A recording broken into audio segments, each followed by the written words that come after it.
Okay, we are going to do score sheet 101.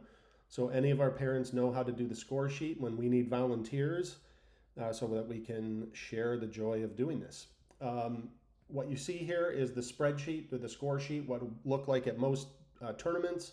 Sometimes the score, the running score section is at the top of the page for each team, but the basic information is all there. You'll see the area where uh, the players' names and numbers are, where the running score would be tracked, and the fouls, which are really the information that you are responsible for tracking, is the individual and team fouls and the running score throughout the game, as well as the timeouts.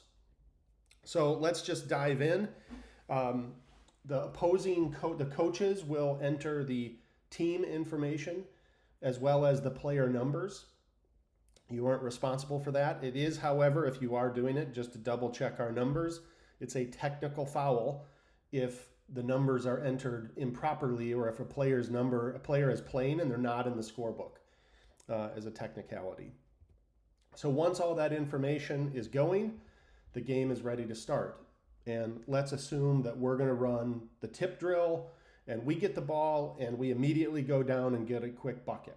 So your job is to fill in 2 points for the running score, which you can see right there.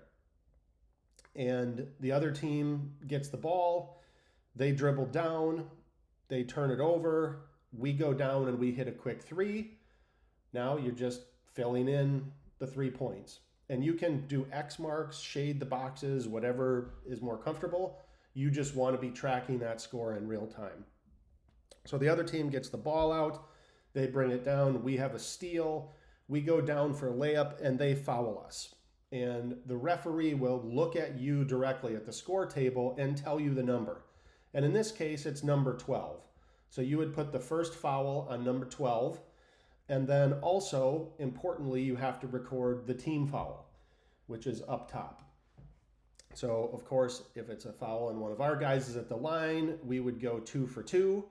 So they make the first free throw, you shade the box. They make the second, you shade the box again. Now, at this point, their coach is so infuriated with the start of this game that they call a quick timeout. So you would immediately fill in the timeout box at the top of the screen, as well as make a note of what time they called the timeout. And that's important because if coaches ever dispute that they used their timeouts or had a certain number of timeouts, it's really important to be able to have that piece of information. So coming out of the timeout, they get the ball, they bring it up the court, we steal it again and drive it up for a layup, and they foul us again. This time it's number 21, so you would shade number 21 and then fill in the second team foul. Of course, we would again hit our 2 free throws, which you would score as we recorded them. And that's really all there is to this. So obviously, the player fouls get tracked through the whole game.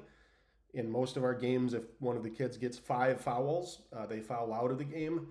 But when we shift to the second half, then you shift and you track the team fouls in the second half. And it's just important to note when a team gets to 7 team fouls in either half, the team will shoot 1-and-1 free throws.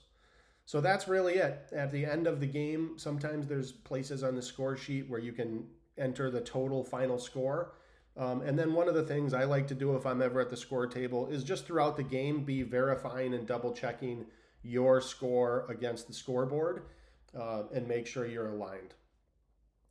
That's it. If there's any questions, let me know, but hopefully people will help. Thank you very much.